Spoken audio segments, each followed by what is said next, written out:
As I interviewed Greg Silverman, he admitted during the interview that one of his kind of pet peeves over the years is being in a service where the worship leader is moving from song to song, and sometimes it can be really jarring.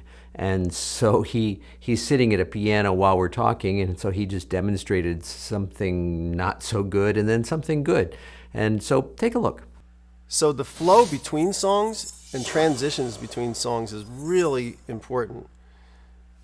When there's a worship service where there's 5 or 6 songs in a row, I've seen teams play song 1 and then silence, fumble with the music and the paper on the stand, then play the next song.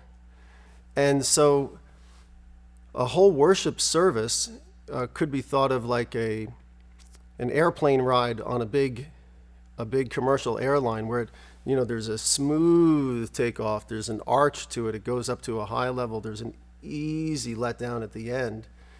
And that's the kind of thing that we would want to do if there is a whole congregation involved, because you don't want anybody falling off the plane. If it's a jet fighter, then it can take off quick, it can make dives quick, because there's not as many people involved and unlikely that people will fall out. So if I were going from like a messianic oompa oompa kind of a song to a slower song, I'd want there to be a transition between. I will exalt you, O Lord, for you have lifted me up. Call to you, Lord, for help, and you healed me,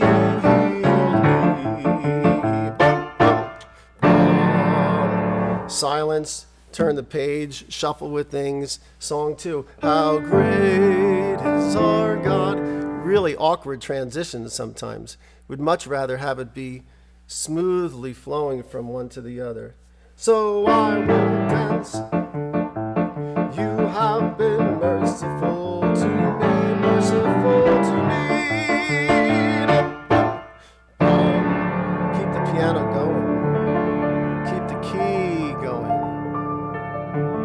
Maybe slow things down in the arpeggios and work our way somehow to the next key. Here's something to help us get to the new key. How great. I'll do the same thing one more time without all the talking. Mercy to me.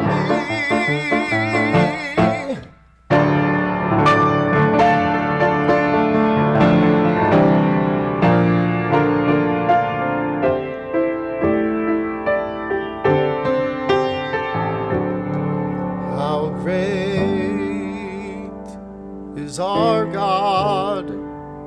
I realized in putting this video together that for some, this is going to be really, really basic. But for others, this is going to be kind of mind-bending. It's a little different concept. I've been in services where the stop and the shuffle that he talked about happens pretty regularly. And it's just not a great way to keep people's attention focused on God. And so the things that Greg is offering here, I think are pretty practical. So again, I want you to think about this. What does this mean for you? Are there adjustments you need to make in order to help keep people's attention focused on God instead of giving them that jarring experience? Brought to you by myworshipleadingcoach.com. Helping you to be more fully equipped as a worship leader.